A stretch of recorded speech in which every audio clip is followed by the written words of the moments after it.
Back to clean news UP. चलिए देखते हैं उत्तर प्रदेश की 25 फटाफट बड़ी खबरों को। इससे पहले आप न्यूज को कहां से देख रहे हैं हमें कमेंट में बताना बिल्कुल ना भूलें। साथ ही हमारे फेसबुक पेज को भी फॉलो करें। फेसबुक पेज का लिंक डिस्क्रिप्शन में दिया गया है।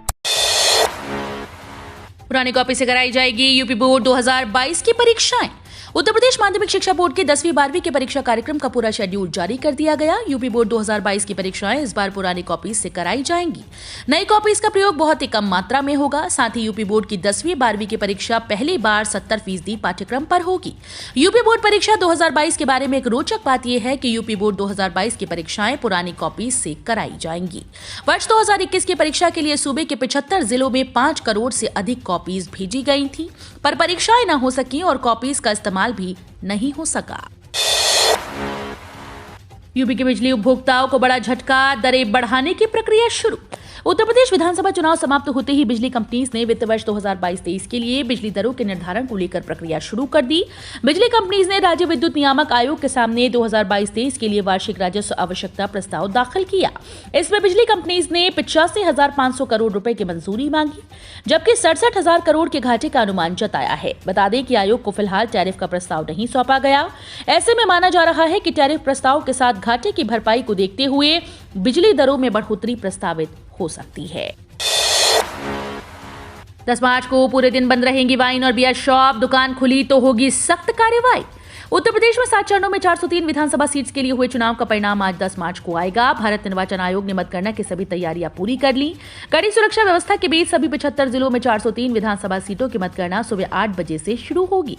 मतगणना के दौरान शराब और मादक पदार्थों की दुकानों को बंद कर दिया जाएगा। ये आदेश प्रदेश के सभी जिलों को जारी कर दिए गए। आबकारी विभाग ने आदेश जारी कर कहा कि कल पूरे दिन शराब की बिक्री और संचालन पर प्रतिबंध रहेगा। उल्लंघन करने पर कार्रवाई की जाएगी। लखनऊ वासियों को जाम से मिलेगी मुक्ति। एलजीए ने तैयार किया प्लान। लखनऊ शहर के लोगों को आने वाले दिनों में चौराहों पर लगने वाले जाम से निजात मिलेगी। इसके लिए एलजीए ने चौराहों के सुधार की बड़ी योजना तैयार की। शासन के निर्देश पर तैयार हुई इस योजना पर अमल के बाद राजधानी के सभी प्रमुख चौराहे लगभग जाम से मुक्त हो जाएंगे। कुछ ही पलों में लोग चौराहे पार कर लेंगे। एलजीए ने इसका प्रेजेंटेशन भी किया। राजधानी के चौराहों पर सबसे ज्यादा जाम लगता है। दुर्घटनाएं भी चौराहों पर हो रही हैं। ट्रैफिक लाइट के बावजूद राजधानी के प्रमुख चौराहों की स्थिति में कोई सुधार नहीं हो रहा। इसी को देखते हुए मुख्य सचिव ने शहर को ट्रैफिक जाम से मुक्त कराने के लिए योजना तैयार करने का निर्देश दिया था। किसान सम्मान निधि को लेकर बड़ा एक्शन। 2255 लोगों से वसूली की तैयारी, जाने पूरा मामला। उत्तर प्रदेश के इटावा जिले में किसान सम्मान निधि योजना में फर्जीवाड़ा का खुलासा होने के बाद 2290 अपात्र लोगों को रिकवरी नोटिस जारी कर दिया गया, जिनमें अब तक सिर्फ 35 ने रकम लौटाई। इटावा के कृषि उपनिदेशक RN सिंह ने बुधवार को बताया कि किसान सम्मान निधि योजना का लाभ पाने वाले 2290 लोग पात्रता की शर्तें पूरी नहीं करते, फिर भी उन्होंने लाभ हासिल कर लिया। सत्यापन के बाद ऐसे लोगों से रिकवरी के लिए नोटिस भी जारी कर दिया गया। हालांकि इनमें अभी तक 2255 लाभार्थियों ने निधि की राशि वापस नहीं लौटाई है। आसमान पहुंचा सरसों तेल का भाव। मात्र 20 दिन में इतना बढ़ गया मूल्य।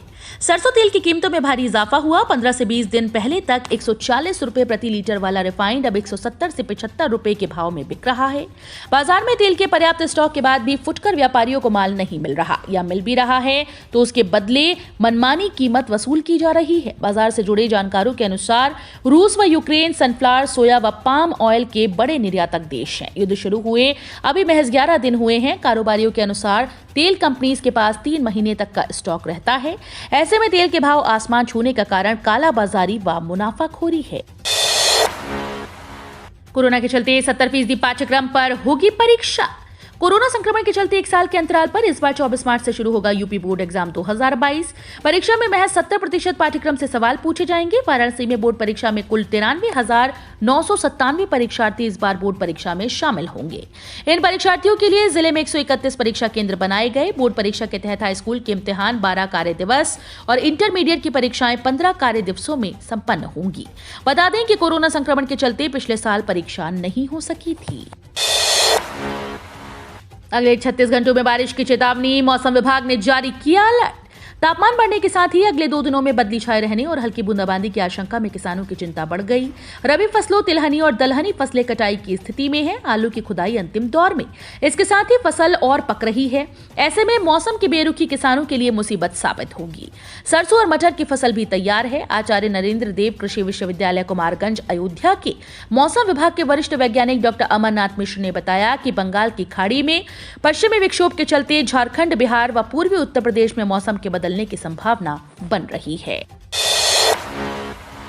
69,000 शिक्षक भर्ती मामले में इलाहाबाद हाईकोर्ट को चुनौती देने के लिए यूपी सरकार जाएगी सुप्रीम कोर्ट। 8 अप्रैल को होगी सुनवाई। इलाहाबाद हाईकोर्ट ने 69,000 सहायक शिक्षक भर्ती मामले में दिए गए आदेश के खिलाफ अब यूपी सरकार सुप्रीम कोर्ट का रुख करने को तैयार है। इस मामले की जानकारी उपेंद्र कुमार दयाल की अवमानना याचिका पर सुनवाई के दौरान राज्य सरकार के अधिवक्ता ने कोर्ट को दी। मामले की सुनवाई न्यायमूर्ति रोहित रंजन अग्रवाल की खंडपीठ ने अब सुनवाई की तिथि 8 अप्रैल 2022 को निर्धारित किया।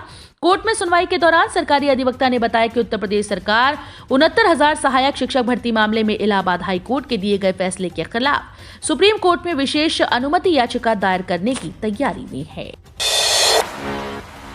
यूक्रेन से लौटे छात्रों से मिले सीएम योगी ने बढ़ाया हौसला, बोले चिंता मत करिए, सब ठीक होगा। मुख्यमंत्री योगी आदित्यनाथ ने यूक्रेन से सुरक्षित वापस लौटे गोरखपुर के छात्रों से बुधवार को गोरखनाथ मंदिर में मुलाकात की। उन्होंने छात्रों का हालचाल पूछा और हौसला बढ़ाते हुए कहा कि चिंता मत कीजिए, आपका भविष्य अच्छा रहेगा, सब ठीक होगा। सीएम योगी ने कहा कि युद्ध की इस विभीषिका में उत्तर प्रदेश के एक छात्र की सकुशल घर वापसी होगी। छात्रों का पठन पाठन भी जारी रहे, इसका इंतजाम प्रधानमंत्री नरेंद्र मोदी के निर्देशन में करने के प्रयास जारी है। 15 की संख्या में मंदिर पहुंचे छात्रों ने प्रधानमंत्री नरेंद्र मोदी और मुख्यमंत्री योगी आदित्यनाथ का आभार जताया। लखनऊ में आज चुनाव काउंटिंग खत्म होने तक रहेगा रूट डायवर्जन, इधर से नहीं जा सकेंगे। लखनऊ में रमाबाई रैली स्थल पर आज गुरुवार को विधानसभा सामान्य निर्वाचन की मतगणना के चलते यातायात व्यवस्था बदली रहेगी। वाहन वैकल्पिक मार्ग से जा सकेंगे। डायवर्जन व्यवस्था सुबह 5 बजे से मतगणना समाप्ति तक लागू रहेगी। ये जानकारी डीसीपी ट्रैफिक सुभाष चंद्र शाक्य ने दी।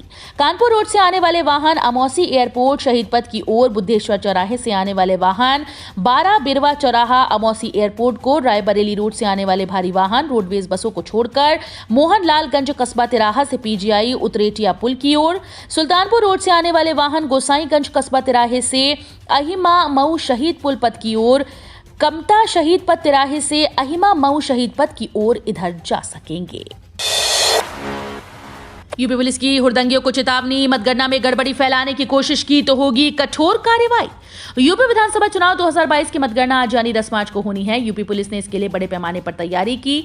प्रदेश के ADG law and order Prashant Kumar ने यूपी पुलिस की तैयारियों की जानकारी देते हुए हुड़दंगियों को चेतावनी दी कि मतगणना के दौरान गड़बड़ी फैलाने की कोशिश की तो कठोर कार्रवाई की जाएगी। एडीजी प्रशांत कुमार ने बताया कि मतगणना के लिए सिविल पुलिस के 70,000 कर्मचारी, 245 कंपनी अर्धसैनिक बल और पीएससी के 69 कंपनी पीएससी तैनात की गई हैं। हर विधानसभा क्षेत्र में 5 मशीनों की वीवीपैट पर्ची भी गिनी जाएगी।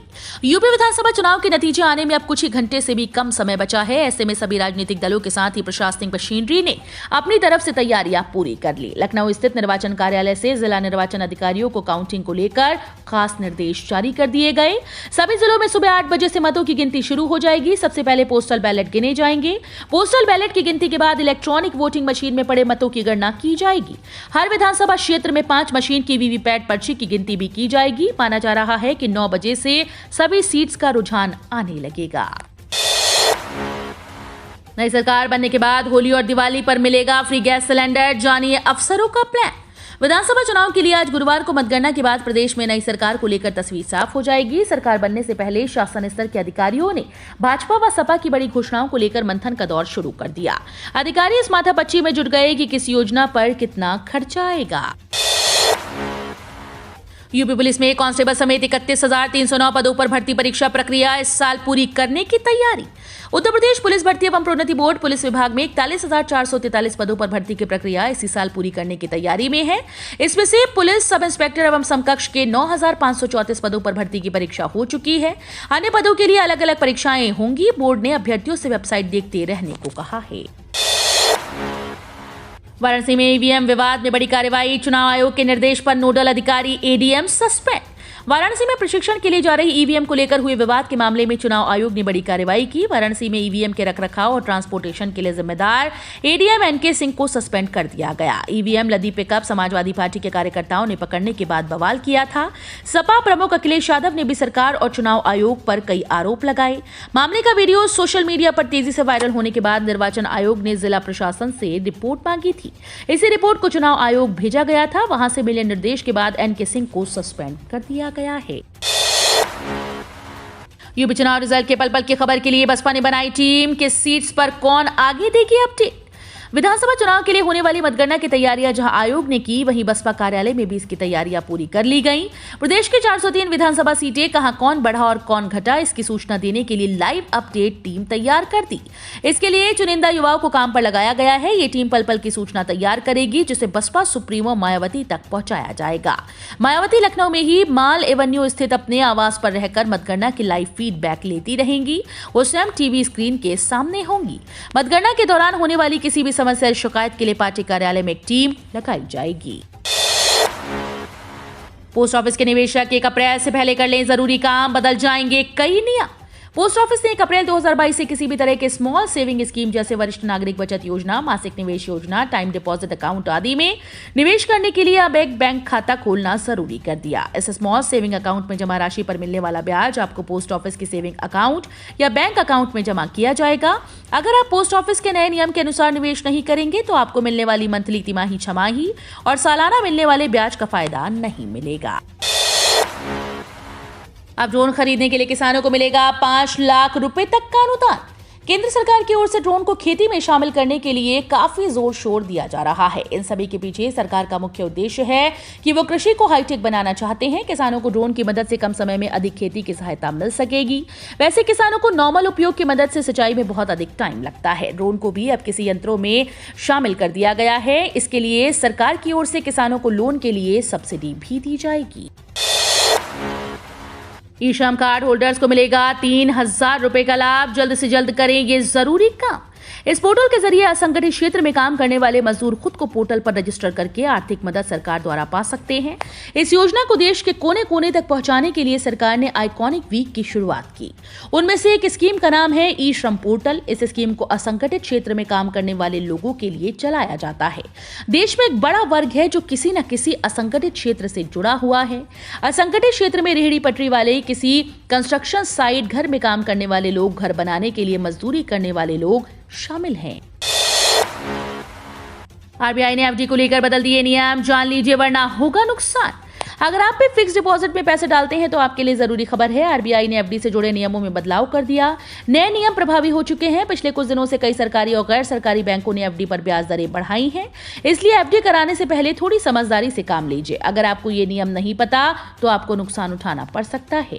दरअसल आरबीआई ने फिक्स डिपॉजिट के नियम में एक बड़ा बदलाव किया कि अब मैच्योरिटी पूरी होने के बाद अगर आप राशि को क्लेम नहीं करते तो आपको इस पर कम ब्याज मिलेगा। ये ब्याज सेविंग अकाउंट पर मिलने वाले ब्याज के बराबर होगा। होली से पहले कर्मचारियों को सरकार का तोहफा, पीएफ पर मिलेगा अधिक ब्याज।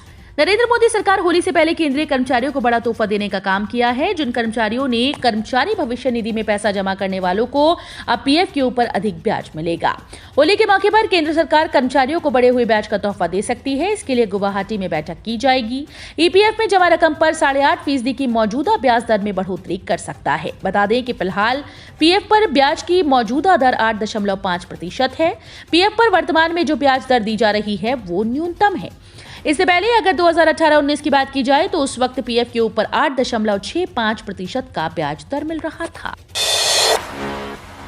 पंजाब नेशनल बैंक में विभिन्न पदों पर जॉब का मौका, आवेदन में बचे हैं बस 3 दिन। पंजाब नेशनल बैंक में जॉब का शानदार मौका है। पीएनबी ने chief risk officer, chief financial officer, chief digital officer सहित अन्य पदों पर भर्ती निकाली।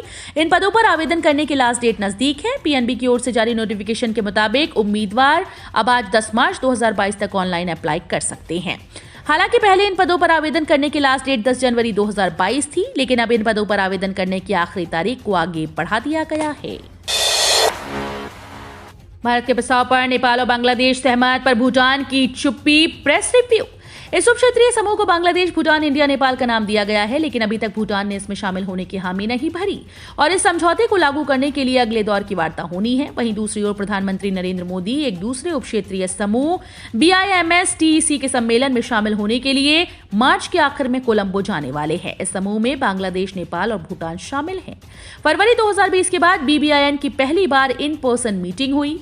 कोविड-19 महामारी के बाद MVA पर हुई इस बैठक में विभिन्न देशों के अधिकारियों ने यात्रियों और वस्तुओं की आवाजाही के लिए 2 अलग-अलग प्रोटोकॉल को अंतिम रूप दिया है।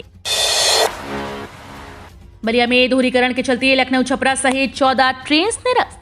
रेलवे प्रशासन ने वाराणसी मंडल बलिया सहतवार खंड के दोहरीकरण के परिप्रेक्ष्य में लखनऊ छपरा सहित 14 ट्रेन को निरस्त कर दिया। पूर्वोत्तर रेलवे लखनऊ मंडल के CPRO पंकज कुमार सिंह ने बताया कि कुछ ट्रेन के रूट में फेरबदल किया गया। इसके अलावा यात्रियों की सुविधा के लिए दक्षिण रेलवे के काटोल स्टेशन पर 16093 एवं 16094 MGR Chennai central Lucknow junction, MGR Chennai central द्विसाप्ताहिक एक्सप्रेस का 8 मार्च से, MGR चेन्नई सेंट्रल से और 10 मार्च से लखनऊ जंक्शन से 6 माह के लिए प्रायोगिक तौर पर अस्थायी ठहराव प्रदान किया गया है। तो ये थी आज की 25 फटाफट बड़ी खबरें। अगर आपको न्यूज पसंद आई हो तो वीडियो को लाइक और शेयर जरूर करें। धन्यवाद।